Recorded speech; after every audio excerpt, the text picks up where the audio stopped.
Voilà, chers auditeurs de Radio Courtoisie, je reçois dans cette seconde partie d'émission François Asselineau. Bonjour François Asselineau. Bonjour et bonjour à tous vos auditeurs.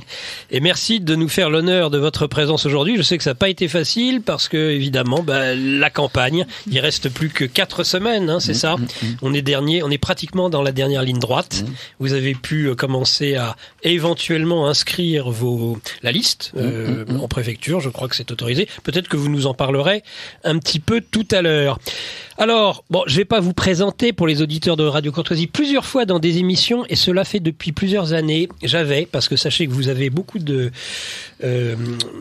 d'admirateurs au sein de ces auditeurs qui disaient « Mais pourquoi vous n'invitez pas François Asselineau ?» Alors moi, j'avoue que ces questions, je n'y répondais pas, parce qu'il ne s'agissait pas ni d'être déplaisant avec les uns, ni avec les autres. Néanmoins, j'ai souhaité, et je fais partie de ces gens qui souhaitaient vous inviter depuis un bon moment. Vous acceptez aujourd'hui, sachez que j'en suis extrêmement heureux. Alors, une présentation rapide. Vous êtes né le 14 septembre 1957 à Paris. Vous êtes donc un Parisien. Mais comme beaucoup de Parisiens, vous avez de nombreuses origines en province. Je crois que vos 4 grands-parents sont originaires de 4 régions différentes. Loiret, Haute-Saône, Côte d'Armor et le Tarn même. Vous en savez des choses. Il y a beaucoup de choses à voir. Entre autres, j'en fais la promotion pour les auditeurs qui voudraient en savoir plus sur François Asselineau et l'UPR sur le site de l'UPR. Il y a une très bonne biographie, très documentée, justement. C'est comme ça que j'ai su que votre père, ingénieur, était centralien, même. Absolument. Plus précisément. Voilà, vous êtes d'abord diplômé d'HEC. Et puis, c'est l'entrée à l'ENA et une sortie particulièrement remarquée puisque vous êtes terminé second de la promotion Léonard de Vinci en 85, ce qui vous permet de choisir un grand corps et vous choisissez l'inspection générale des finances comme, je crois, un certain président de la République aujourd'hui. Alors, écoutez... portera peut-être chance. C'est Bercy, et puis souvent, avec un certain nombre d'énarques, les cabinets ministériels. Vous avez été à la fois chez Gérard Longuet, je crois, Françoise de Panafieux, Hervé de Charette, qui était ministre des Affaires étrangères. À ce moment-là, vous vous occupiez d'ailleurs d'Asie, d'Océanie, d'Amérique latine, des questions économiques. C'est à ce titre que vous avez préparé les voyages du président de la République de l'époque, notamment en Chine, au Japon, en Asie du Sud-Est, en Amérique latine. C'est un tropisme chez vous, je crois, on va y revenir. Vos débuts en politique se déroulent sous le signe de Charles Pasqua, au Rassemblement pour la France, RPF, dès 1999, au Conseil général des Hauts-de-Seine aussi, et même à Paris, puisque vous serez élu conseiller de la capitale en 2001. Après la fin du RPF, c'est la création justement de l'Union populaire républicaine, UPR. Un jour symbolique, si j'ai bien compris, 25 mars 2007, c'est-à-dire le jour du 50e anniversaire du traité de Rome.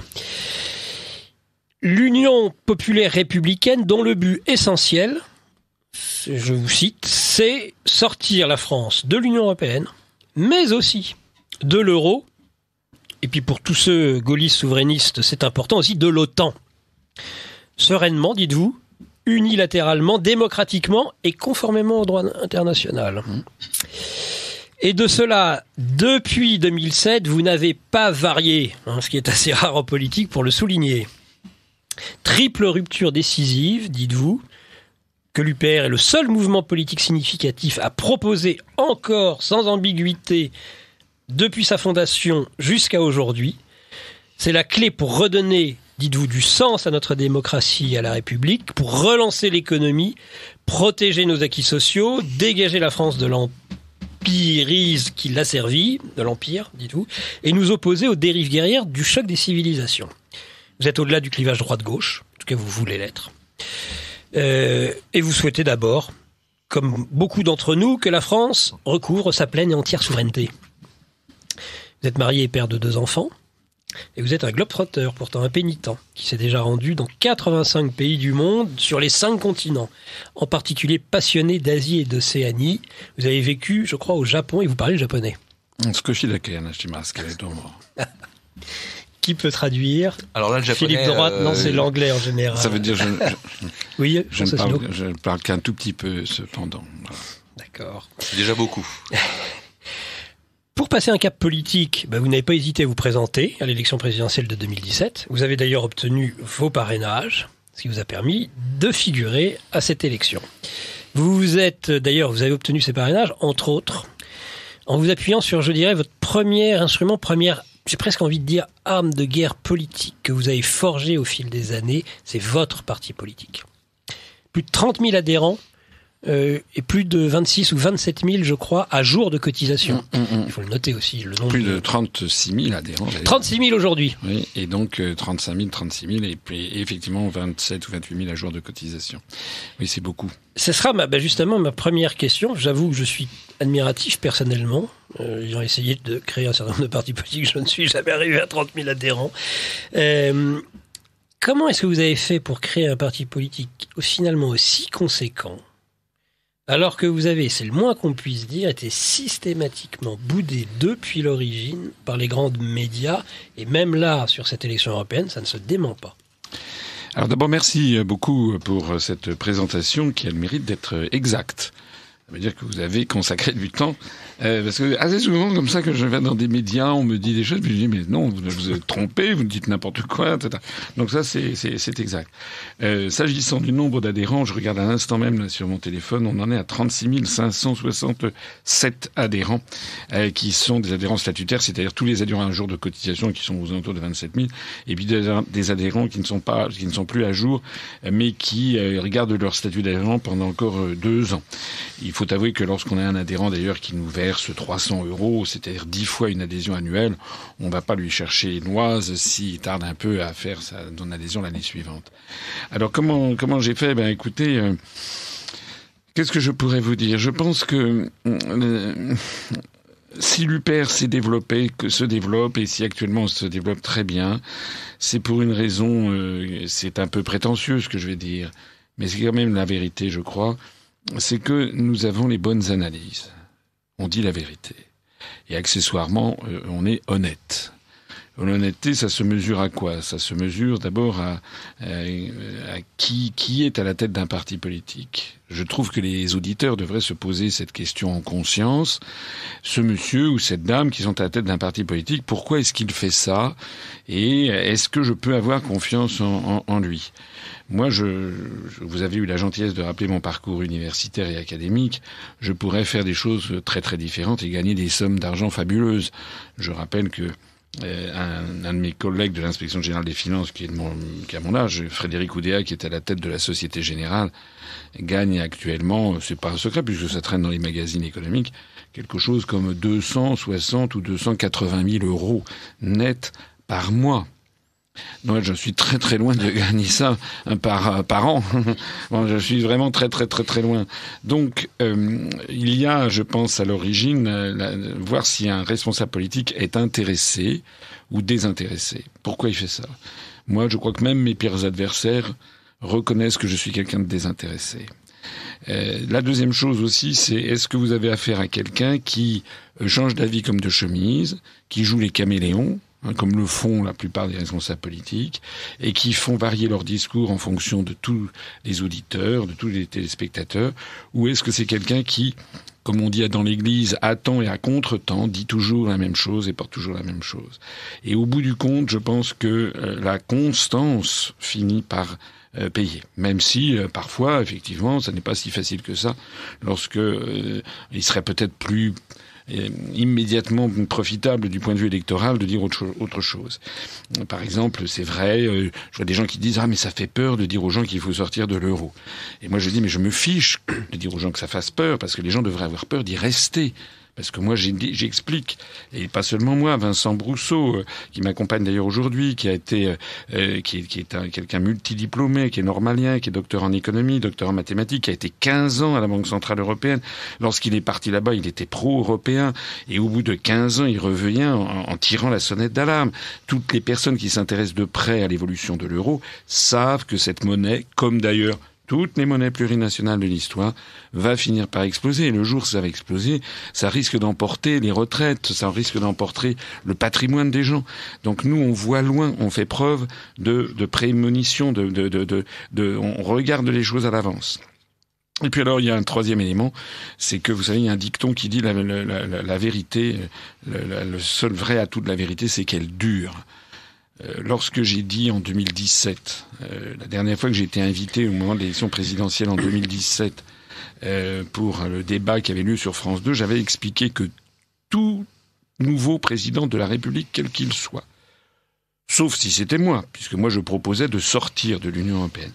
Tous les autres, de droite, de gauche, d'extrême droite, d'extrême gauche, du centre, en haut, en bas, etc., une fois qu'on reste dans l'Union européenne, on est assujetti aux traités européens, d'une part, et d'autre part aux politiques qui sont décidées par la Commission européenne en application de ces traités, et tout spécialement quelque chose qui devrait être porté à la connaissance d'absolument tous les Français, en tout cas c'est ce que nous essayons de faire, qui s'appelle le rapport des grandes orientations des politiques économiques, le rapport sur les GOPE, qui est publié chaque année pour chaque pays par la Commission européenne. Et dans ce rapport que nous publions chaque année, il suffit d'aller sur notre site upr.fr, la Commission européenne indique ce que les pays, les uns après les autres, doivent faire en application de l'article 121 du traité sur le fonctionnement de l'Union européenne, afin prétendument d'assurer la convergence des économies et la viabilité à long terme de l'euro. Et donc j'avais expliqué en 2017 que si on restait dans l'Union européenne, le nouveau président, quel qu'il soit, serait obligé, j'avais dit, de supprimer l'ISF. C'est ce qu'a fait Macron. De s'attaquer aux retraites. C'est ce qu'a fait Macron. Parce que c'était demandé. De fusionner les communes. C'est ce que fait Macron. De privatiser les services publics. EDF, GDF, la Française des Jeux, les barrages hydroélectriques. Tout est en train d'être vendu. Tout notre patrimoine public est en train d'y passer. C'est ce que fait Macron. De s'attaquer au droit du travail, c'est ce que fait Macron. De s'aligner diplomatiquement, militairement sur les États-Unis d'Amérique. C'est ce que fait Macron. De telle sorte que lorsque moi je suis le dernier à être surpris des annonces de monsieur Macron il y a quelques jours là, enfin c'était avant-hier. Oui. Voilà, les gens ont l'air de dire il n'a pas écouté les gilets jaunes, mais nous expliquons depuis des années que ses prédécesseurs et lui-même ne peut pas écouter les gilets jaunes. Il n'est pas. Monsieur Macron n'est pas le général de Gaulle. Il n'a pas les mêmes fonctions. Il n'est plus qu'un commandant de bord à la tête d'un avion auquel une oligarchie a fixé d'emblée un plan de vol. Et donc, monsieur Macron ne peut pas, par exemple, il peut pas revenir sur la suppression de l'ISF, il ne peut pas ne pas privatiser les services publics, il ne peut pas ne pas démolir le droit du travail, il ne peut pas donner, arrêter de soutenir les États-Unis d'Amérique, par exemple, face au conflit vis-à-vis de la Russie. Il ne peut pas avoir une diplomatie indépendante et souveraine, etc., parce que tout ceci lui est appliqué. Et je terminerai ce propos en disant que j'invite les auditeurs à y réfléchir en conscience.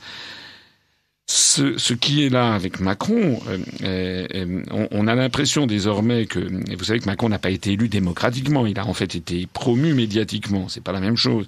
Il a été élu médiatiquement à l'issue d'une campagne de promotion absolument extravagante. Moi, j'ai eu droit à 1% du temps de parole. Et quand j'arrivais dans les médias, on me présentait comme un mélange de Barbe Bleue et de Marc Dutroux, le type épouvantable, complotiste, conspirationniste, alors que Macron était paré de toutes les vertus, et lui, il a eu 25% du temps de parole, etc., etc. Mais vous voyez bien qu'on a des espèces de présidents jetables maintenant, à usage unique. On a eu Sarkozy à usage unique, Hollande à usage unique, voilà. Maintenant, Macron à usage unique, parce que il est obligé de faire une politique qui n'est pas celle voulue par les Français. On n'a jamais demandé aux Français si vous voulez privatiser la Poste. On leur a jamais demandé. Vous savez ce qui nous attend maintenant, ce qui nous pend au nez, c'est bientôt la privatisation des routes nationales. On est en train de revenir aux octrois d'ancien régime. Oui, peut-être bientôt des péages sur les routes nationales. Voilà. Eh bien, ça veut dire, si vous voulez, qu'ils sont contraints de mener une politique qui est contraire à ce que veulent les Français. Donc, dans 3 ans, Macron sera éjecté. Et ce qui serait très très grave, c'est que les Français continuent ce cycle infernal et qu'ils élisent un nouveau président de la République qui, quelle que soit la couleur affichée, voudrait rester dans l'Union européenne. Et alors, on va rentrer dans le détail. Philippe, vous pourrez poser vos questions à ce moment-là. Mais j'aimerais déjà, dans un premier temps, vous poser une question finalement là position d'un certain nombre d'adversaires politiques que vous pourriez avoir, qui d'ailleurs seraient tout à fait d'accord avec à peu près tout ce que vous venez de dire concernant Emmanuel Macron, mais qui disent mais finalement l'Europe elle a bon dos, c'est une certaine classe politique qui a décidé de prendre un certain nombre de décisions de ce type. On n'est pas obligé, il y a peut-être des contraintes au sein de l'Union européenne, mais on peut faire avec. Alors par exemple, Bellamy, on voit bien que chez les Républicains, je suis persuadé qu'une partie de votre discours, ils le reprendraient à leur compte. Mais par contre, pour eux, on peut parfaitement rester dans le cadre de l'Union européenne. Qu'est-ce que vous leur répondez ? Je réponds qu'ils mentent. Vous savez, Monsieur Bellamy, là, il est chez les Républicains. Il faut pas regarder une tête de liste uniquement avec la liste avec uniquement la tête. Il faut regarder qu'est-ce qu'il y a avec lui. Regardez le numéro 3, par exemple. Et puis regardez où est-ce que ce parti va aller. Il va aller au PPE, au Parti populaire européen, quand il sera à l'Assemblée parlementaire, enfin au Parlement européen de Bruxelles ou Strasbourg. Il n'y a pas plus fédéraliste. Vous savez, face aux choses compliquées, comme disait De Gaulle, vous vous rappelez, dans les Mémoires de guerre, il disait, face à l'Orient compliqué, je partais avec des idées simples. Il faut avoir des idées simples. Le Parlement européen, d'abord, je vais dire ici ce qui est la vérité, quitte à surprendre. La vérité, c'est que ces élections n'ont pas une très grande importance parce que le Parlement européen ne sert pas à grand-chose. Giscard d'Estaing lui-même l'a dit le 18 octobre dernier. Le Parlement européen est un parlement croupion qui est là pour faire joli, pour faire croire que la construction européenne serait une démocratie alors que c'est en fait une dictature déguisée. Et donc ce Parlement ne vote pas, par exemple, ce qui est l'essence d'un Parlement, ne vote pas les recettes de l'institution. Le budget européen est fixé par les États. Ce Parlement a le droit simplement d'avaliser ou pas la Commission européenne. Ce Parlement n'a aucune possibilité d'avoir une initiative de quelque nature que ce soit en matière de directive. Il n'y a pas l'équivalent des propositions de loi à l'Assemblée nationale. D'ailleurs, je me rappelle au passage que la Commission européenne a le monopole de toutes les mesures, de toutes les idées. Un chef d'État, par exemple, ne peut pas proposer lui-même un projet de directive. C'est uniquement la Commission européenne qui a ce monopole. Et le Parlement européen, dans le meilleur des cas, a ce que l'on appelle un pouvoir de codécision, c'est-à-dire il doit voter, et puis s'il n'est pas d'accord avec la Commission européenne, à ce moment-là, on demande au chef d'État et de gouvernement de trancher. Dans certains cas, la Commission européenne l'emporte de toute façon. Et de toute façon, en règle très générale, c'est la Commission européenne qui l'emporte. Donc ce Parlement européen n'a pas une très grande importance. Ce qui est absolument sûr et certain également, c'est qu'il ne peut pas modifier les traités. Absolument impossible. Puisque les traités se modifient par les chefs d'État et de gouvernement. Un traité se modifie en vertu de l'article 48 des traités européens se modifient à l'unanimité des États membres. Il y a actuellement 28 États membres. Donc pour modifier les traités, c'est-à-dire modifier ce que vous dites, changer d'Europe, parce que c'est toujours l'argument, on va changer d'Europe, c'est un beau projet, mais il est mal appliqué, on va donc le changer. Donc là, vous répondez par exemple au Rassemblement National, à Marine Le Pen, qui pense qu'on peut changer d'Europe et qu'on peut rester dans l'Europe. Vous savez, ils me font penser, Madame Le Pen me fait penser, si j'ose dire, au communisme de jadis, qui disait, bon, le socialisme, ça ne marche pas, il faut plus de socialisme, il faut changer le socialisme, ça a été mal appliqué. Ça fait maintenant des décennies qu'on nous explique qu'il faut changer d'Europe. J'expliquais par exemple que pour les premières élections au suffrage universel du Parlement européen en 1979, le Parti socialiste avait comme slogan « Changer l'Europe ». Rester au pays, changer l'Europe. C'était pour les agriculteurs. Et puis, en 2009, 30 ans après, le Parti socialiste avait comme slogan « Changer l'Europe.fr ». 30 ans après, il y avait simplement Internet qui était arrivé. Je crois même que je dois même avoir ça. Je vais vous montrer ça tout à l'heure. Les photocopies de ces affiches. Et puis maintenant, que dit le Parti socialiste? Changer d'Europe. Mais qu'est-ce que dit Madame Le Pen? Il faut changer d'Europe. Monsieur Mélenchon changer d'Europe. Monsieur Bellamy veut changer d'Europe. Ils veulent tous changer d'Europe. Et d'ailleurs, soit dit en passant, chacun la sienne. C'est-à-dire qu'ils ne sont même pas d'accord pour se mettre d'accord en France. Mais, comme je reviens tout à l'heure, à ce que je disais tout à l'heure, pour changer les traités, il faut donc l'unanimité des États membres. C'est-à-dire, soyons très précis, 28 gouvernements qui doivent tomber d'accord.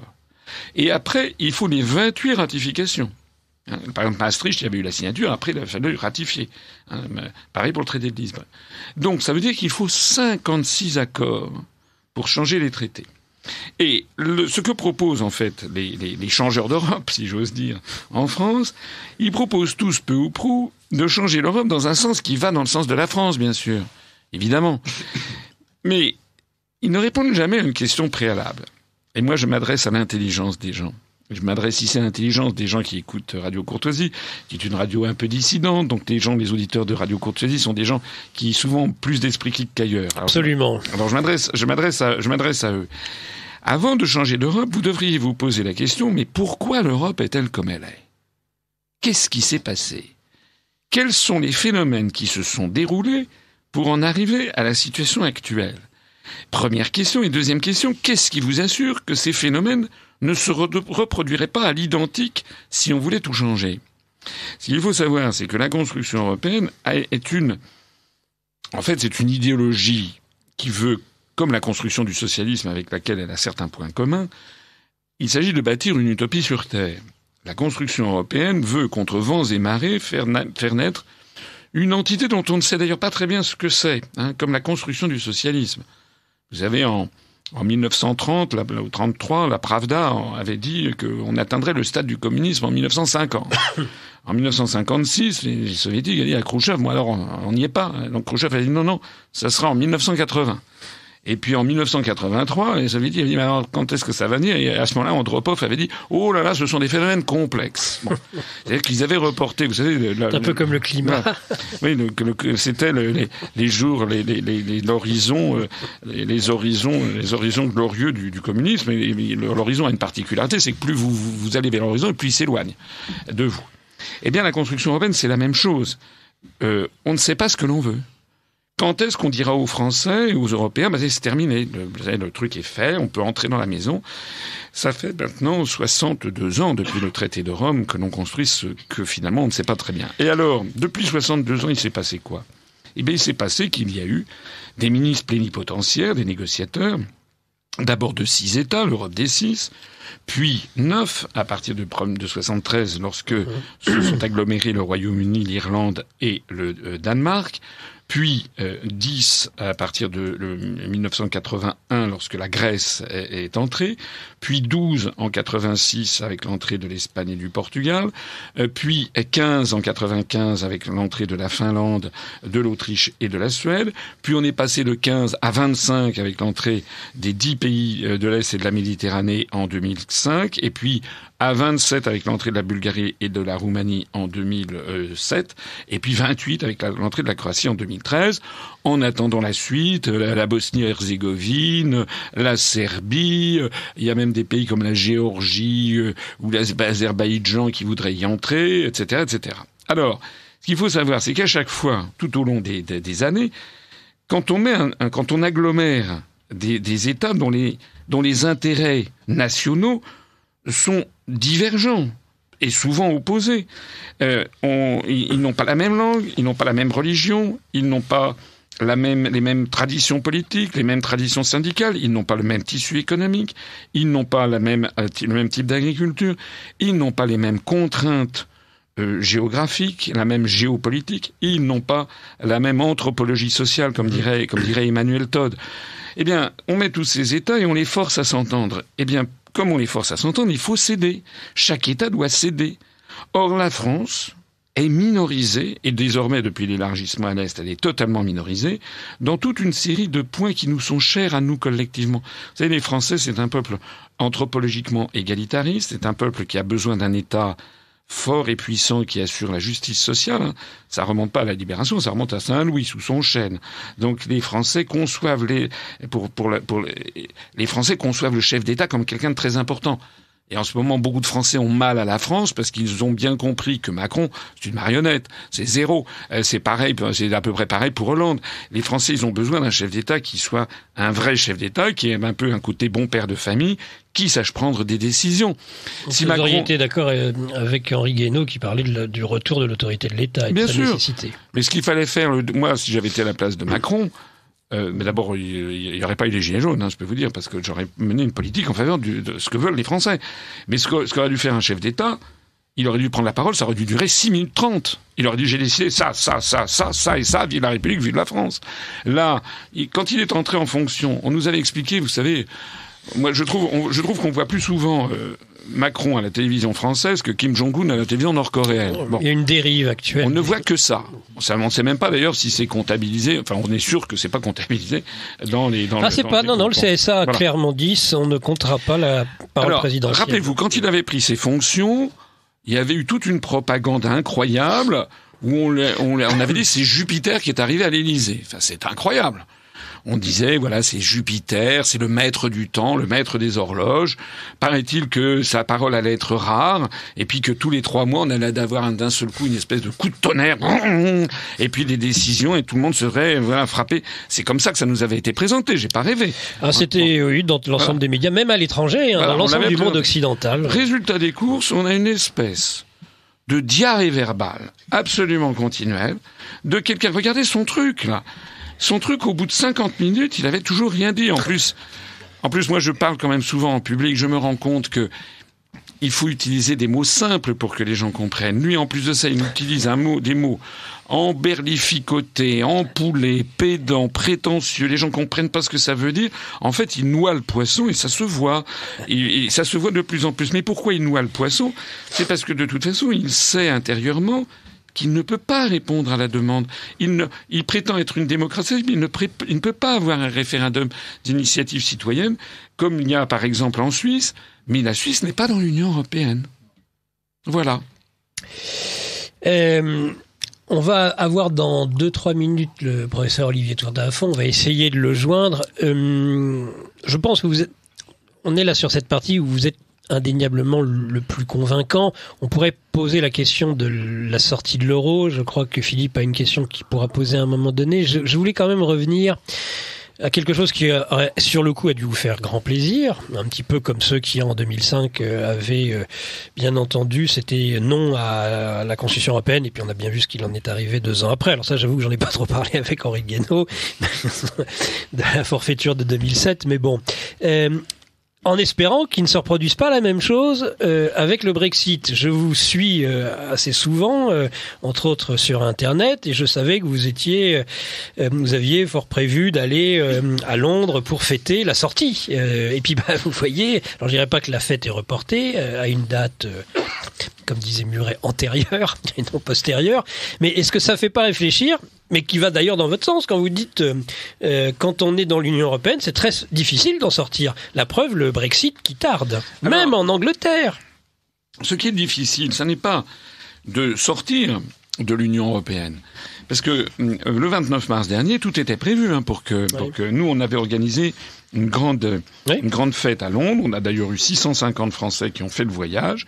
Ça a été le plus grand rassemblement de Français pour une raison politique à Londres depuis 1940.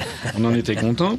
Et on a eu, mais c'est vrai, et on a eu des ministres conservateurs, des anciens ministres conservateurs, notamment Lord Hamilton, ancien ministre conservateur, je crois, de Margaret Thatcher, qui était pro-Brexit, qui nous a fait l'honneur de venir à notre réunion, ministre en charge également des actions stratégiques de je ne sais plus quel gouvernement conservateur.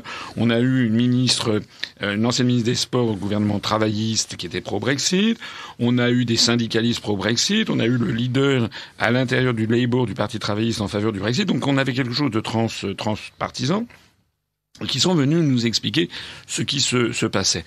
En réalité, et ils nous ont bien mis en garde que, en fait, ils ont été trop fair-play, trop british, si l'on peut dire. Tout était prévu pour sortir le 29 mars. Ça n'a pas été fait. Pourquoi ? Parce que il y a 52% des Britanniques qui ont voté pour le Brexit. Un Brexit qui était sans ambiguïté. Il s'agissait de sortir de l'Union européenne, mais il s'agissait de sortir notamment de l'Union monétaire et du marché commun. Ça avait été expressément voulu par les Britanniques. Et puis, ce qui est difficile, c'est d'obtenir que les européistes respectent le suffrage universel. Parce qu'il y a eu 52% des Britanniques qui ont voté pour Brexit. Il y a eu l'équivalent, je crois, de 2/3 des circonscriptions législatives qui ont voté pour le Brexit. Le problème, ça n'est pas de sortir de l'UE. Le problème, c'est qu'on respecte la volonté populaire. Et moi, je rappelle que l'Union européenne, c'est quand même un endroit où systématiquement les référendums sont bafoués. Je rappelle que, par exemple, il y a eu le référendum, et vous le rappeliez, en 2005 en France, sur la Constitution européenne. 55% des Français ont voté contre la Constitution européenne. Les européistes ont fait le gros dos pendant 2 ans et demi, et puis au bout de 2 ans et demi, eh bien, Sarkozy a fait ratifier dans le dos des Français par les parlementaires, par la voie du Congrès à Versailles, a fait ratifier la Constitution européenne. Et là, c'est un peu la même chose qui est en train de se produire en fait au Royaume-Uni, c'est-à-dire que c'était il y a 2 ans et 9 mois, les européistes ont fait le gros dos et on est en train en ce moment d'essayer de faire que le Brexit se perde dans les sables. C'est ça qui est en train de se passer. Alors moi, je ne sais pas où on va. Moi, je signale ici aux auditeurs que le Royaume-Uni, il faut bien connaître l'histoire du Royaume-Uni. C'est un pays où il y a eu des guerres civiles. C'est un pays où le peuple a été très souvent à l'origine des grandes évolutions sociétales en Europe occidentale, en matière de liberté publique. En 1215, c'est la Magna Carta, c'est-à-dire que le roi, pour la première fois dans l'histoire du monde et de l'Occident, est obligé d'accorder des concessions à ses vassaux.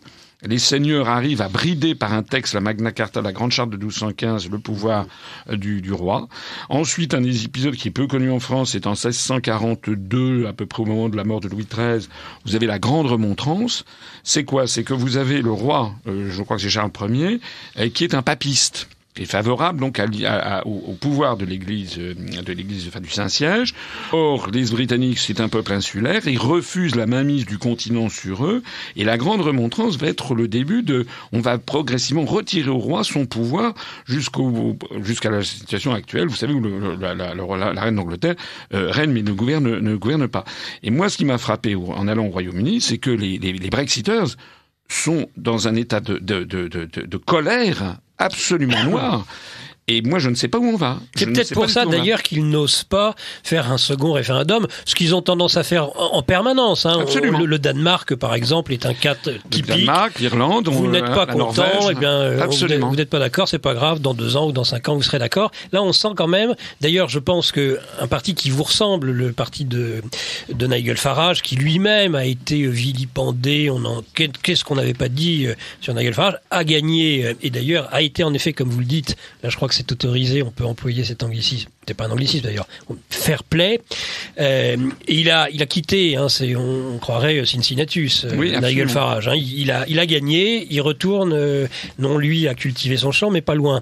Et puis, il revient, il est obligé de revenir. Ça, c'est quand même pas un excellent signe d'ailleurs qu'il revienne. Et d'ailleurs, vous avez vu que les résultats des sondages sont assez extraordinaires, oui. Parce qu'il va peut-être détruire le bipartisme anglais qui prévaut depuis le XVIIIe siècle. Et, oui. Et on est face à des événements qui sont très importants en Royaume-Uni.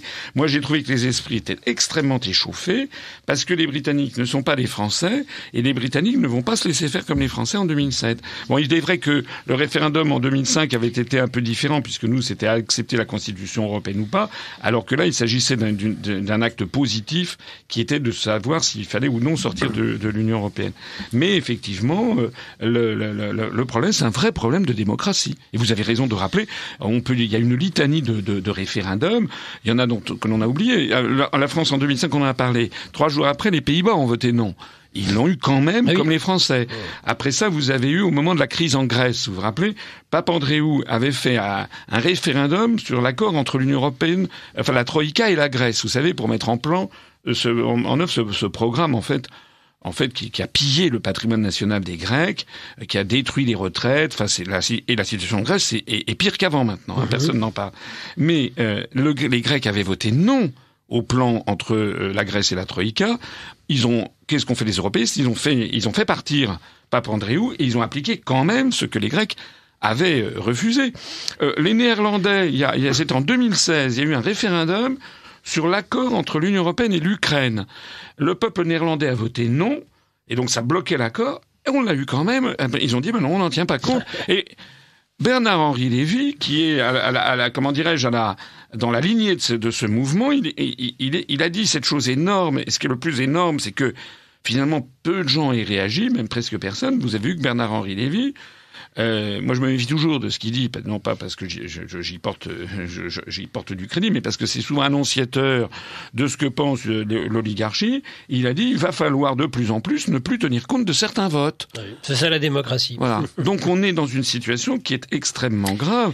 Et vous voyez bien que la crise des Gilets jaunes a un rapport fondamental avec ça. Parce qu'avant même que ce soit même si c'est vrai qu'il y a une baisse du niveau de vie, du pouvoir d'achat chez les catégories les plus fragiles de la population, ça c'est incontestable. Il suffit de voir le développement, par exemple, des SDF un peu partout. En revanche, il y a un phénomène qui surplombe tout le reste, c'est ce sentiment que de plus en plus de Français ont, et qu'ils soient de droite, de gauche, c'est qu'en fait, il n'y a plus de démocratie. On vote à droite, on vote à gauche. On a une politique qui n'est ni de droite ni de gauche, qui est une politique qui n'a jamais été proposée à personne, parce qu'on n'a jamais proposé à personne de privatiser EDF, de privatiser la Française des Jeux, ce qui est une hérésie. Ça a été créé par François Ier, la première loterie nationale. Ça ne fait que rapporter de l'argent à l'État. Vendre ça à des mains privées, c'est une hérésie absolue. Bon, eh bien ça, les Français, dans leur profondeur, sont en train de comprendre qu'on est en dictature. Et c'est la raison pour laquelle j'insiste sur l'importance de ce vote des européennes. Tout à l'heure, je disais que le Parlement n'avait pas grand pouvoir, mais c'est vrai. Mais en revanche, si les Français ont la sagacité de voter massivement pour notre mouvement politique, qui est vraiment très différent de tous les autres, ça sera une formidable paire de claques administrée à l'oligarchie. Ça sera un formidable signal qui dira on est en train d'envoyer à Bruxelles des parlementaires qui vont développer des idées comme les Britanniques avaient envoyé à Bruxelles Nigel Farage pour le Brexit. Et on va envoyer des gens qui vont commencer à dénoncer les dérives dictatoriales de la construction européenne. Merci François Asselineau. Vous pouvez autour de cette table mettre vos écouteurs. Nous avons, je crois, c'est ce que me dit Adrien, le professeur Olivier Tournafont qui doit être quelque part sur la rocade. Alors vous m'entendez je suis avec vous. Et vous êtes là et vous entendez. Voilà, est-ce que vous Nicolas, je suis à Nice. Je suis à Nice et je vois la mer de ma fenêtre. Ah, vous êtes à Nice, donc vous n'êtes pas encore parti pour Monte Carlo. Voilà, c'est pas que je voulais pas venir à votre émission, c'est que j'ai une conférence demain matin, donc ça aurait été très compliqué de venir dans votre Demain studio. matin, non, plutôt lundi matin. Non, c'est demain matin. Ah, demain, dimanche. Demain matin, oui. Bon. Oui. Très bien. Politique d'ailleurs. Alors j'ai écouté Monsieur Asselineau. Alors oui, vous avez votre application. Vous avez une application. Vous avez une application sur votre téléphone portable qui vous permet d'écouter. Vous l'avez écouté sur Internet. Non, j'ai rien pu écouter du tout. Alors, vous auriez pu pourtant.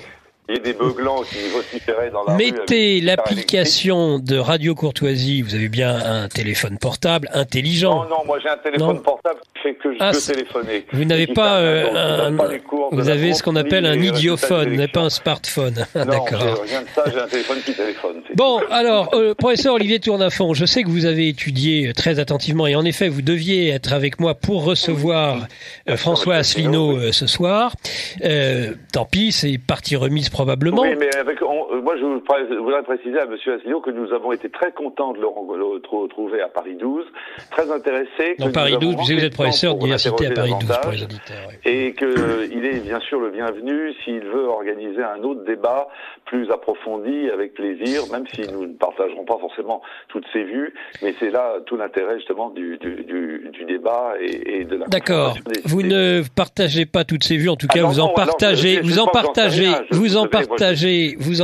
beaucoup, oui, en particulier sur le Brexit, l'analyse du Frexit. Écoutez, vous y êtes favorable? Je vais vous dire une chose, c'est que je vais peut-être choquer Monsieur Asselineau, mais en bon royaliste et maurassien, pour moi c'est l'empirisme organisateur. Donc j'ai pas d'idéologie, je juge sur pièce et je suis comme saint Thomas, je crois ce que je vois. Alors c'est pour ça que j'ai quelques questions à poser à Monsieur Asselineau. Alors voilà, vous allez poser des questions. Je suis obligé de vous quitter vers 20h45. Oh là là, on sera plus ensemble à 20h45, vous savez. C'est poser vos questions et il faut que je me déplace, qui pas si simple. Alors, j'ai étudié un petit peu le programme de Monsieur Asselineau, qui est intéressant, de l'UPR, donc, et il y a beaucoup de choses que je partage, hein, même si je n'ai pas forcément la vision républicaine qui est la sienne. On l'avait compris, professeur. Compris. Alors, simplement, mais moi, je suis un républicain. Et là, on est dans une émission où la République y a toute sa place. J'aime bien aller chez vous, néanmoins. Si c'est la Respublica, il n'y a aucun problème. Ah oui, bien sûr. Il y a une question que j'aimerais quand même lui poser. J'ai été assez étonné dans son programme de ne rien trouver sur l'immigration. absolument rien, ou est-ce que c'est moi qui ai mal vu, qui ai mal cherché? La question des flux migratoires est une question absolument capitale aujourd'hui, qui conditionne d'ailleurs la survie de l'Europe comme société et comme civilisation. Et quelle est alors la position du l'UPR, de M. Asselineau, sur cette question extrêmement grave qui touche absolument tous les États européens, mais la France au premier chef? François Asselineau. Alors, nous vous écoutons. Alors, c'est une question que je comprends que l'on me pose, puisqu'on me l'a souvent posée. Elle n'a pas. D'abord, je me permettrai avec beaucoup de courtoisie. J'en profite pour remercier pour l'accueil que j'ai eu effectivement l'autre jour à Paris 12, où on en a pu débattre avec des étudiants. Je voudrais quand même faire remarquer que notre interlocuteur n'a pas parfaitement regardé notre site. Sur les questions d'immigration, nous disons quoi? Nous disons que le sujet migratoire est un sujet extrêmement compliqué. Ça, je crois que tout le monde peut être d'accord là-dessus. Deuxièmement, que depuis le traité d'Amsterdam de 1997, qui a été ratifié en 1999, les questions migratoires ont été transférées à la Commission européenne. C'est-à-dire, et on le voit bien d'ailleurs, on voit bien qu'en matière migratoire, la France est obligée de négocier avec la Hongrie, l'Estonie. Enfin, c'est absurde, c'est complètement délirant. Ce sont, pour être très précis auprès de vos auditeurs, les articles 67, 77 et 78 du traité sur le fonctionnement de l'Union européenne. Ce que nous disons donc, nous, c'est de dire que actuellement, se diviser les Français sur la question migratoire, c'est s'empêcher de faire apparaître ce noyau de 55% des Français qui ont voté non à la Constitution européenne et qui sont ceux qui peuvent voter pour le Frexit. C'est-à-dire que je supplie presque les Français d'avoir cette intelligence politique, ce discernement, d'avoir une hiérarchie de priorités. C'est-à-dire qu'à l'UPR, nous avons des gens qui viennent de tous les horizons, nous avons des gens qui sont très anti-immigration et d'autres qui sont pro-immigration, et nous avons des gens qui se disent dans tous les cas de figure, c'est à la France de décider. Or actuellement, ça n'est plus à la France de décider. Oui, je comprends ce que vous voulez dire. Là, donc si vous voulez... Ça serait finalement, c'est une question préalable, comme on dit en droit. Mais oui, si vous voulez... C'est préalable, parce que finalement, sans ça, on tourne dans le vide, puisque d'ailleurs, on n'a pas la compétence pour régler le problème. C'est exactement ça. J'ajoute par ailleurs que les problèmes migratoires, il faut les relier à une géopolitique particulière. Les problèmes des migrants qu'il y a en Méditerranée, ils ne sortent pas de nulle part. Si la France et l'Angleterre n'avaient pas démoli le régime de Kadhafi, il y a eu 70% des Libyens qui ont fui. Ça a déstabilisé le Machrek, ça a déstabilisé le Mali. S'il n'y avait pas eu les attaques des États-Unis contre le régime de Saddam Hussein, puis contre la Syrie, nous n'aurions pas ces vagues de migrants. Je me permets de signaler que nous sommes les alliés dans l'OTAN des États-Unis, et accessoirement par l'intermédiaire de l'OTAN et de la communauté euro-atlantiste d'Israël, nous sommes donc comment dirais-je, nous avons participé, ne serait-ce que par notre silence. La dernière fois que ça ne s'est pas passé, c'est lorsque Chirac et Dominique de Villepin ont refusé de se joindre à la guerre contre l'Irak de Saddam Hussein. Nous avons participé à des coalitions où nous soutenons un camp qui s'est ingénié à démolir les régimes laïques du monde arabe. Voilà. Ça, j'ai envie de dire, François Asselineau, j'ai envie de dire, ça c'est fait. Comment on fait maintenant? Alors, maintenant, ce que je pense, c'est que, s'agissant de l'immigration, nous, dans notre programme, il y a deux choses.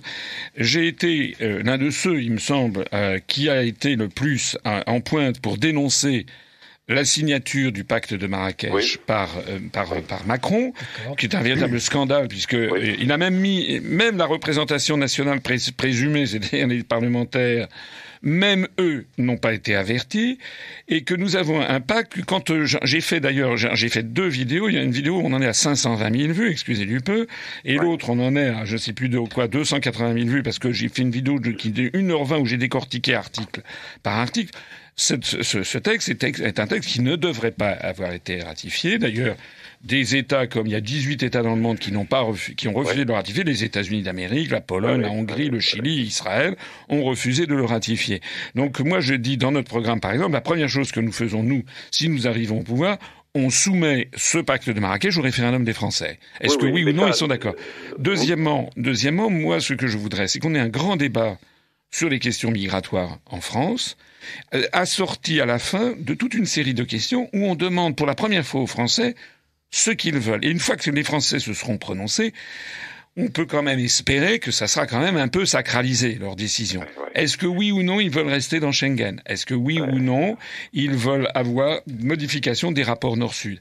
Moi, je voudrais quand même dire sur ces questions migratoires que on ne quitte jamais son pays par plaisir. S'il y a des gens qui quittent les pays du Sahel, par exemple, et pour venir en France, c'est parce que, comme chantait France Gall, le désert avance. C'est parce que il n'y a pas les investissements nécessaires. Heureusement, certains pays se développent. Le Sénégal, en ce moment, a une croissance de 8% par an. C'est insuffisant. Et donc, ces populations-là, on devrait faire en sorte de les maintenir dans leur pays d'origine. C'est ce qu'elles souhaiteraient, d'ailleurs. Mais ça veut dire favoriser le développement. Actuellement, on a un développement qui va dans le sens inverse. Je me rappelle au début des années 70, il y avait dans le cadre européen, il y avait dans le cadre du marché commun, il y avait ce qu'on appelait les accords avec les pays ACP, Afrique, Caraïbes, Pacifique, qui consistaient à donner une préférence, par exemple, aux productions textiles venues des pays d'Afrique ou des Caraïbes. Ça veut dire quoi? Ça veut dire qu'on avait assisté au début d'une création d'une industrie textile au Maroc, en Tunisie. On voyait d'ailleurs dans les supermarchés en France des chemises made in Morocco, made in Tunisia. Tout ceci a été en fait détruit par l'arrivée des textiles chinois, qui a été décidée par la Commission européenne. Vous savez qu'on a supprimé les quotas textiles, et désormais les pays du Maghreb ne sont plus compétitifs face à la Chine. Donc on n'a jamais, dans les mesures qu'ils ont prises au niveau européen, de décisions qui visent à essayer de développer les pays du Sud. Même aujourd'hui, par l'intermédiaire des fonds européens, nous donnons collectivement, vous savez que la France donne beaucoup plus d'argent aux pays, à l'Union européenne qu'elle n'en reçoit. Ça, c'est également un point très, très, très, très important que les auditeurs doivent avoir à l'esprit. C'est que la France, quand on dit que les Français reçoivent des subventions européennes, les agriculteurs, non. C'est une partie de l'argent qu'on a versé qui nous revient avec le drapeau bleu aux étoiles d'or. Mais la France, elle donne 9 à 10 milliards d'euros de plus qu'elle ne reçoit. Eh bien, cet argent sert à financer la Pologne, la Slovaquie, la Hongrie, l'Estonie, la Lituanie. On donne 80 à 100 fois plus d'argent à chaque Estonien, à chaque Letton, qu'à chaque Malien ou qu'à chaque Sénégalais. Moi, je pense qu'il faudrait, si on veut limiter les phénomènes migratoires, il faut aussi développer les pays du Sud afin de maintenir leur population.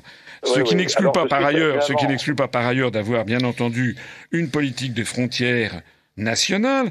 Et moi, je suis toujours un peu sidéré. Alors ça, on mettra ça au référendum des Français, mais je suis toujours un peu sidéré de voir les gens qui disent, vous vous rendez compte, vous voulez rétablir les frontières, mais les frontières, c'est le lot commun, même en France.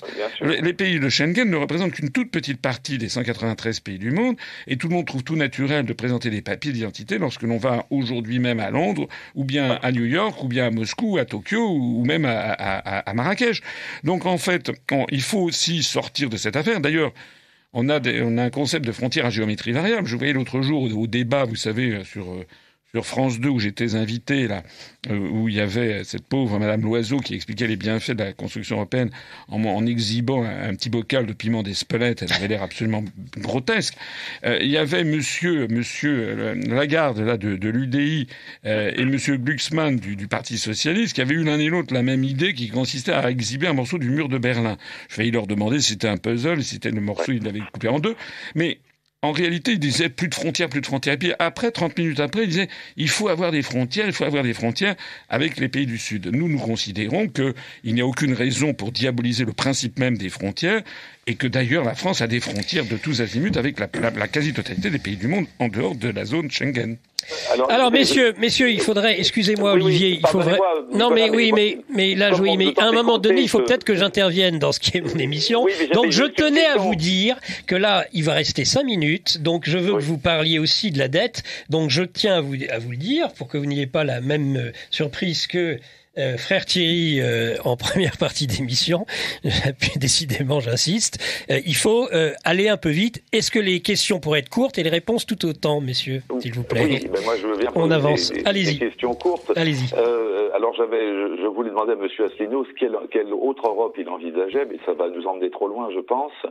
Et je pense. Non, il n'en veut pas du tout. Il l'a dit. mais c'est moi, comme j'ai pas pu entendre le début de l'émission, excusez-moi. Oui, je vous en prie. C'est pour ça. Alors sur la question de la fiscalité et de la dette publique, j'ai pas trouvé non plus beaucoup de choses dans le programme, mais je n'ai regardé que de manière très superficielle. Quelle est la position de l'UPR et de M. Asselineau par rapport à la fiscalité française, qui est à la fois excessive et injuste et très mal répartie, une des plus lourdes d'ailleurs des pays de l'OCDE. Voilà, donc c'est une deuxième question importante, je pense qu'il faut poser. Je vais je vais répondre très rapidement. S'agissant de l'eau de Rome, nous n'en voulons pas. C'est-à-dire que nous disons qu'une fois que la France sera sortie de l'Union européenne, elle ne va pas être isolée. Elle restera membre de l'Organisation des Nations Unies et elle a 6686 traités qui lient la France au reste du monde. Des traités bilatéraux, des traités multilatéraux. Et nous, ce que nous proposons, c'est de sortir de 3 de ces 6686 traités. Et nous resterons au passage dans le Conseil de l'Europe et nous resterons bien sûr dans toutes les organisations onusiennes. Donc, si vous voulez, c'est comme si vous disiez aux Suisses, quelle autre Europe voulez-vous? Ils disent, mais non, la Suisse, très bien. Alors, s'agissant de la fiscalité, je vous répondrai un peu comme pour l'immigration. Vous savez, si un parti politique se prend un malin plaisir à dire dans tous les sujets ce qu'il veut faire, au fur et à mesure, on va finir par se retrouver seul dans une cabine téléphonique.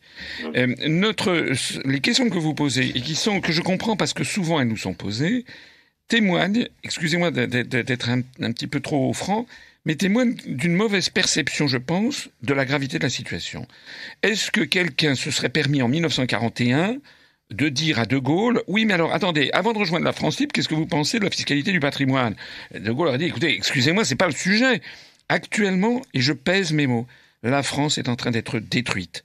Et il y a un sujet absolument majeur que les gens ne voient pas, qui est la destruction de l'unité nationale qui est à l'œuvre. Moi, j'aimerais qu'on y consacre. Le patrimoine contribue très largement à détruire l'économie française et à faire fuir les capitaux. Nous, ce que nous voulons, la France n'est pas dans la même situation qu'en 1941. Nous, ce que nous voulons, c'est quand même rétablir le contrôle des mouvements de capitaux, parce que de toute façon, si vous savez que la France perd quasiment une usine par jour ouvrable, que si la France est riche, ce n'est pas une donnée pour toujours, que si la France est riche, c'est parce que c'est un pays qui produisait beaucoup de valeur ajoutée, qui a eu un effort des parents, des grands-parents, des arrière-grands-parents pour développer tout un patrimoine, notamment productif, par l'accumulation de capital et de travail.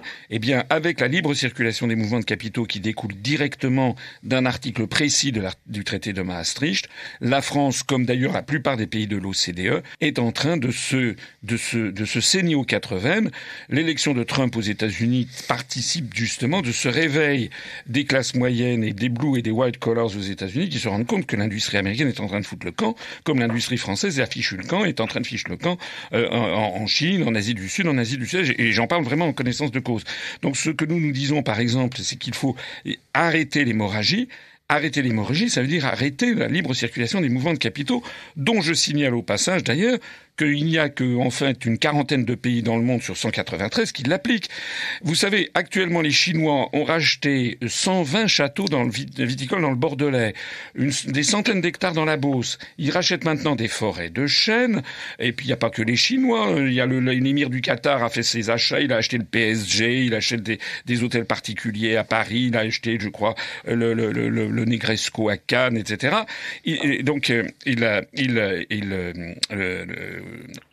On a affaire à ces investissements internationaux qui n'existaient pas sous De Gaulle, sous Pompidou, sous Giscard, parce qu'à l'époque, il fallait des autorisations. Mais ce qui est le plus fort de Café, et que les gens devraient avoir à l'esprit, c'est que cette libre circulation des mouvements de capitaux, la France, dans le cadre de l'Europe, l'a mise en œuvre, mais les autres pays du monde ne l'ont pas mise en œuvre. C'est-à-dire que les Chinois peuvent, par exemple, acheter 120 châteaux dans le Bordelais, mais les Français, si vous gagnez au loto, vous ne pourrez pas acheter un jardin de thé chinois de très grande renommée, comme le Longjingcha, le thé du Puy du Dragon, près de la ville de Hangzhou. C'est-à-dire que c'est asymétrique. Et les pays du monde qui se développent le plus rapidement en ce moment, ce sont des pays qui, justement, n'ont pas accepté cette libre circulation des mouvements de capitaux, la Chine, l'Asie du Sud, l'Asie du Sud-Est, et qui, eux, filtrent en fonction de leurs intérêts nationaux les investissements venant de l'étranger et les investissements à l'étranger qu'ils jugent nécessaires et profitables à l'économie nationale. Olivier Tournafont, vous voulez réagir ? Oui, non, mais je suis dans l'ensemble d'accord avec ce que dit M. Asselineau. Simplement, je ne pense pas du tout qu'il soit prématuré ni contradictoire de combattre l'idée absurde de la fiscalité excessive du patrimoine, parce que justement, des impôts comme l'ISF aujourd'hui supprimés, remplacés par l'IFI, qui est d'ailleurs encore plus injuste, et les droits de succession excessivement élevés, voire confiscatoires, plus les plus-values immobilières, tout cela contribue justement au mouvement délétère que décrit très bien M. Asselineau, qui est d'appauvrir progressivement la classe moyenne française, celle qui a épargné pendant des générations et des générations, au profit d'investisseurs étrangers qui, eux, ne sont pas soumis à toutes ces contraintes, d'ailleurs en grande partie idéologiques. Je ferai remarquer à nos amis auditeurs que les Qataris sont exonérés d'une bonne partie de ces impôts sur le patrimoine, notamment les fameuses plus-values immobilières, qui nous taxent pendant 20 ans. Alors, ce que dit le professeur... Donc, effectivement, on est dans un mouvement qui consiste à appauvrir la classe moyenne française et à permettre à des étrangers de s'enrichir. Ça, ce que dit le professeur, c'est tout à fait exact. J'irai encore plus dans son sens, parce que la libre circulation des mouvements de capitaux, c'est aussi ce qui permet à des très très grandes entreprises, par des jeux d'écriture comptable ou des transferts de fonds, de faire apparaître des exercices en France négatifs ou avec une légère perte ou juste à l'équilibre, et donc de payer un impôt sur les sociétés de 0, et de faire en revanche apparaître des très gros excédents, par exemple au Luxembourg, où là, ils bénéficient, c'était d'ailleurs l'essence même du scandale LuxLeaks, ils bénéficient d'une fiscalité quasiment nulle sur leurs profits. Et donc, cette libre circulation des mouvements de capitaux a ce triple effet. D'abord, les délocalisations. Deuxièmement, les prises de contrôle en France par des intérêts financiers étrangers. Et troisièmement, l'évasion fiscale. Et ce que dit le professeur, je suis tout à fait d'accord, on est en train d'enrichir les plus riches, mais des plus riches des plus riches, c'est-à-dire des gens qui ont des dizaines et des centaines de milliards de dollars de fortune, les plus riches des plus riches, et effectivement, au détriment des classes moyennes françaises, notamment des classes moyennes françaises, et qui sont en train de constater que leur niveau de vie s'appauvrit. Et alors, pour ne pas parler des classes populaires, dont là, le niveau de vie est en train parfois de verser carrément dans la misère. Oui, tout à fait. Oui, finalement, non, mais nous sommes assez d'accord sur tous ces points. Et je pense qu'il faut insister sur la défense du patrimoine des Français, de leur identité, des efforts qu'ils ont faits pendant des siècles pour constituer la richesse de ce pays. Et en même temps, ça permettrait d'amener à l'UPR tout un électorat de droite conservateur et traditionnaliste, qui, par exemple, s'était reporté sur François Fillon, qui trouve le programme de Marine Le Pen démagogique, populiste dans le mauvais sens du terme et idéologique. On n'a pas fini là, si on commence avec le programme de Marine Le Pen. Il y a politique à jouer, effectivement. Alors non, il faut quand même, parce que il y a beaucoup de gens, en effet, parce que vous avez beaucoup de choses à dire, mais les auditeurs, ils ont aussi des questions à poser. Donc j'aimerais bien que Philippe travaille un petit peu et pose au moins une question d'auditeur. Avez-vous encore besoin de moi, Nicolas? Parce que je me trouve dans l'ascenseur de l'hôtel. Alors, si vous êtes dans l'ascenseur, risque d'avoir une rupture de vaisseau, ce qui n'est pas ce qui n'est pas ce qui se fait de mieux. Mais si vous êtes besoin de moi, je reste avec vous. Si vous vouliez alors dites quelques mots de conclusion et puis on pose la question. En quelques mots de conclusion, je vais vous donner un sentiment purement personnel. Je ne savais pas du tout pour qui voter aux prochaines élections et j'envisageais de voter pour le Rassemblement national, puisque je suis un électeur traditionnel de ce parti. Néanmoins, on va plus vous entendre. Je pense que le Rassemblement national va être content de ne pas entendre votre réponse. Et on vous entend plus. Vous allez voter pour l'UPR. Il faudra continuer à discuter avec lui et à retravailler tout ça. Absolument. Merci beaucoup. En tout cas, j'appelle les auditeurs à bien réfléchir eux aussi, parce que c'est en tout cas une étoile politique montante. Voilà. Et vous descendez, mais c'est en ascenseur. Merci beaucoup, professeur Tournafont. Merci à son soutien au professeur Tournafont. Ah oui, j'ai cru noter qu'il allait voter pour vous, François Asselineau. Mais il aurait raison, parce que permettez-moi une toute petite remarque, un peu de politique politicienne. Au Parlement européen, ça fait 40 ans qu'il y a des députés RPR devenus UMP, devenus LR. Il y a fait 40 ans qu'il y a des députés PS, 40 ans qu'il y a des députés Parti communiste, 40 ans qu'il y a des députés Verts, et ça fait 35 ans qu'il y a des députés Front National. je crois que ça serait peut-être pas mal s'il y avait quelques députés d'un parti totalement nouveau qui portaient qui portaient l'estocade, si vous voulez, à Bruxelles, en appelant un chat et en dénonçant la dictature européenne, exactement comme l'a fait Nigel Farage, que vous citiez tout à l'heure, pour les Britanniques.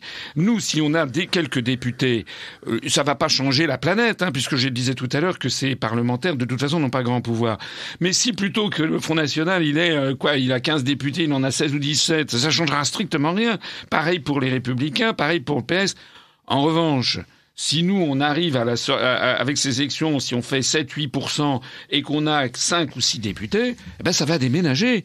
Ça va déménager parce qu'on a une chaîne UPR TV, on a 112 000 abonnés, on a des centaines de milliers de vues. Nous, toute semaine, on dénoncera les scandales que l'on voit.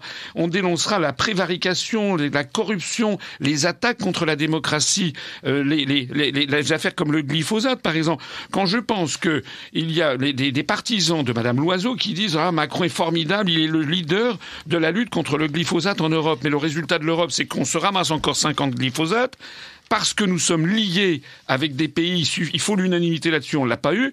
Vous avez vu que le petit Vietnam, il y a une semaine, a décidé souverainement d'interdire le glyphosate.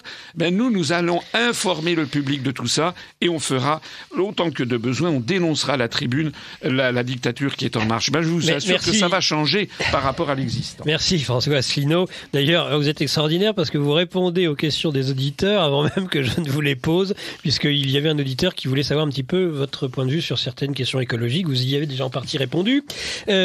Philippe, allez travailler un petit peu. Après, vous avez le droit de poser votre question, mais d'abord, l'auditeur. Qu'est-ce qu'il dit, là, cet auditeur-là ? Alors, un auditeur, donc, bonsoir. Félicitations pour avoir invité à votre micro, monsieur Asselineau, le seul énarque à ma connaissance qui s'intéresse aux sciences et à leur application pour la réindustrialisation de la France. Il y a du De Gaulle chez lui et c'est pour cela qu'on le respecte cordialement. C'est très élogieux, il y a du De Gaulle chez François Asselineau.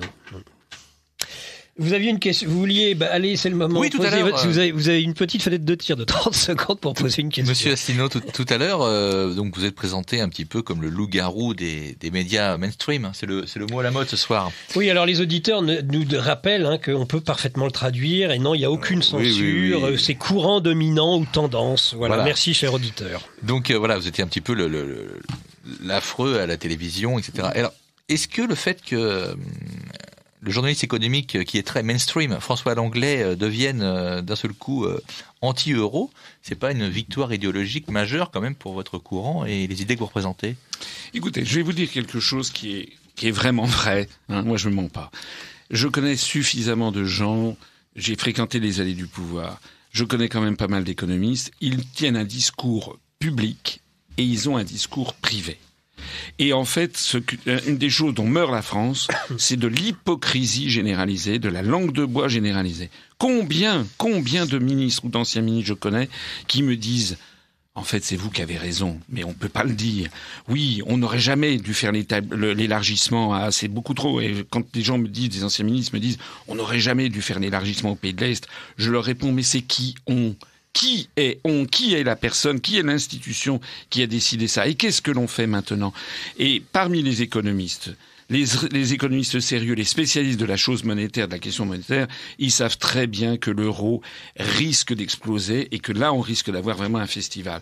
Tout à l'heure, le professeur Tournafond disait quelque chose que je crois très très juste, c'est que il faut s'adresser aussi à toutes les personnes, dont d'ailleurs je suis moi-même, j'ai 61 ans, je me suis constitué avec ma femme un patrimoine, on a un appartement à Paris, on a une maison de campagne à la campagne. Bon, je ne suis pas milliardaire, j'ai pas de... Mais c'est vrai que les gens en fin de carrière, et ils ont envie d'avoir un patrimoine pour le céder aux enfants, et puis ils n'ont pas envie d'être spoliés. Et moi, je voudrais vraiment attirer l'attention des gens sur le risque majeur que court le fait de rester dans l'euro, avec la grande crise économique qui, par ailleurs, arrive. Ce sont deux phénomènes disjoints. Je prends ici, d'ailleurs, un engagement. Si nous arrivons au pouvoir, nous mettrons dans le programme un engagement ferme pour assurer les Français, et notamment les retraités, que la sortie de l'euro ne sera pas pour eux une punition, ça sera au contraire, on maintiendra quelque chose. On élaborera, j'en avais parlé avec Emmanuel Todt, que je connais bien, on élaborera un programme, par exemple, en assujettissant les retraites les évolutions des retraites à un panel de monnaies où il y aurait dedans le dollar, par exemple le franc suisse, le yen, pour que les Français perdent cette crainte qu'on leur a mis dans la tête, qui est que la sortie de l'euro entraînerait leur ruine. Non.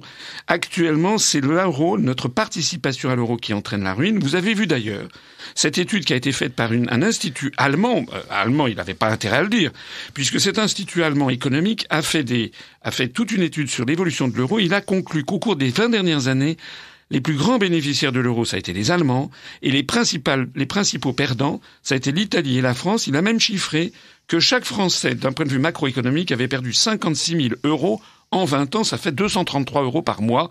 C'est cher le piment d'Espelette de Madame Loiseau. François Asselineau, merci. J'aimerais dans cette dernière partie, que nous évoquions un petit peu. On a compris que quand les moqueurs qui diraient mais François Asselineau, combien de divisions, c'est déjà au moins 36 000 adhérents à jour de cotisation aujourd'hui. Il y a des partis politiques qui ont une autre surface médiatique et qui ne pourraient pas en dire autant. Alors, qui derrière vous, on commence à avoir une petite idée. En effet, vous avez un maillage qui est tout à fait remarquable du territoire avec l'UPR. J'ai envie maintenant de vous poser la question, puisque c'est le temps de déclarer en préfecture la liste pour les élections européennes. Qui avec vous ? Est-ce que vous pouvez, pour les auditeurs, nous dire déjà un petit peu, sans trahir évidemment encore l'ensemble de la liste, est-ce que vous pouvez déjà nous dire, par exemple, il en a fait grand cas dernièrement de vos adversaires politiques, qui n'est pas si adversaire que ça, parce qu'il dit quand même beaucoup de choses équivalentes à vous, même si vous avez, il faut le reconnaître, peut-être plus de constance et plus de fermeté, mais par exemple Nicolas Dupont-Aignan a bien dit qu'il aurait par exemple un certain Benjamin Cauchy qui est un gilet jaune au sein de sa liste. Est-ce que vous, parce que moi j'ai noté, ça se voit sur les réseaux sociaux, vous êtes un petit peu la coqueluche des gilets jaunes.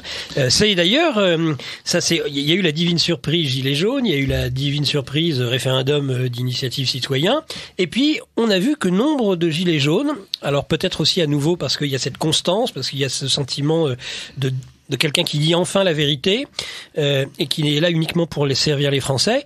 Vous parliez tout à l'heure de cette classe moyenne qui est en ruine. Est-ce que vous aurez des représentants des Gilets jaunes sur votre liste demain ? Oui, alors vous savez, disons la vérité là aussi. Moi, Benjamin Cauchy, à vrai dire, je savais pas qui c'était. Donc Monsieur Dupont-Aignan en fait grand cas, mais nous, on a bien sûr des Gilets jaunes. D'ailleurs, c'est quoi un gilet jaune ? Un gilet jaune, c'est un Français qui se met un gilet jaune. Donc vous avez dans les gilets jaunes... Ils ont quelques figures quand même. Oui, il y a des figures, il y a quelques figures. Mais un gilet jaune, nous on a des gilets jaunes, effectivement. D'ailleurs, hier soir, j'étais à Bordeaux. Oui. À Bordeaux, il y avait 700 personnes. Des rassemblements avec 700 personnes pour les européennes, je veux dire, il n'y en a pas beaucoup. Le scandale absolu, c'est que France 3 systématiquement boycotte tout ce qu'on fait. Voilà. Il paraît que Madame Loiseau, ce titan de la pensée politique, elle a réussi à avoir 60 personnes l'autre fois. On en avait fait. Monsieur Dupont-Aignan que vous citiez, il a fait son premier meeting, c'était à Clermont-Ferrand.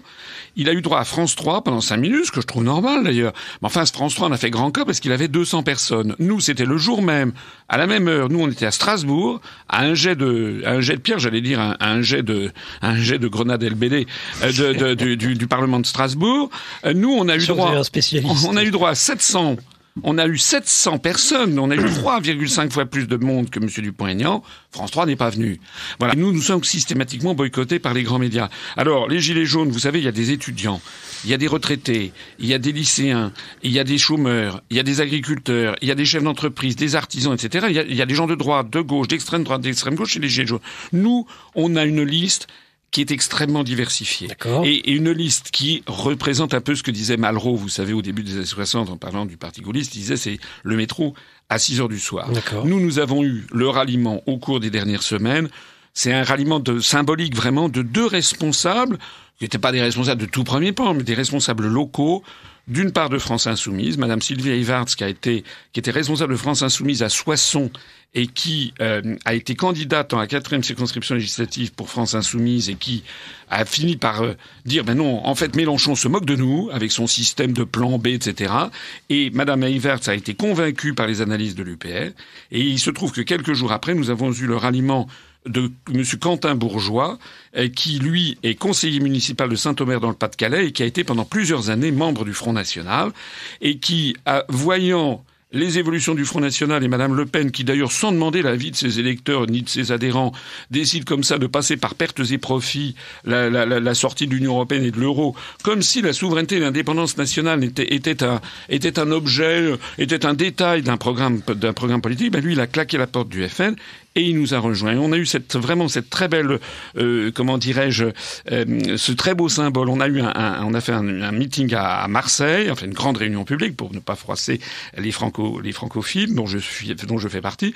Une très grande réunion publique à Marseille où il y avait 600 personnes et sur l'estrade, il y avait Quentin Bourgeois, ex-FN, Madame Everts, ex-France Insoumise, David Pochet, qui est un de nos délégués, qui est un ex du MoDem, Vincent Brousseau, un ex du Parti Socialiste, moi, un ex du RPF de Pasqua Villiers. On se tenait tous la main et on disait, il faut que les Français, à titre provisoire, ça durera pas des dizaines d'années, mais on a besoin d'une union nationale pour sortir la France de ce qui est en train de la détruire, cette idéologie mortifère de la construction européenne. Vous considérez que le clivage droite-gauche n'a plus de raison d'être aujourd'hui ? Aujourd'hui, il n'a plus de raison d'être. Aujourd'hui, le vrai clivage, c'est ceux qui sont d'accord avec l'Europe fédérale qui est en train de mener à la destruction de l'unité nationale. Il faudrait parler de l'Alsace, il faudrait parler de ce qui se passe en Corse, il faudrait parler de ce qui se passe au département des Pyrénées-Orientales et en Bretagne.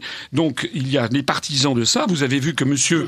Taché, député de En Marche, a dit, c'était sur C8 au mois de janvier dernier, il a dit, il est très clair que le programme de En Marche, c'est de transférer ce qui reste de souveraineté nationale à l'Union européenne. Il a osé dire ça, c'est d'ailleurs ouvertement contraire à l'article 4 de notre Constitution qui pose que les partis politiques doivent respecter le principe de souveraineté et de l'indépendance nationale.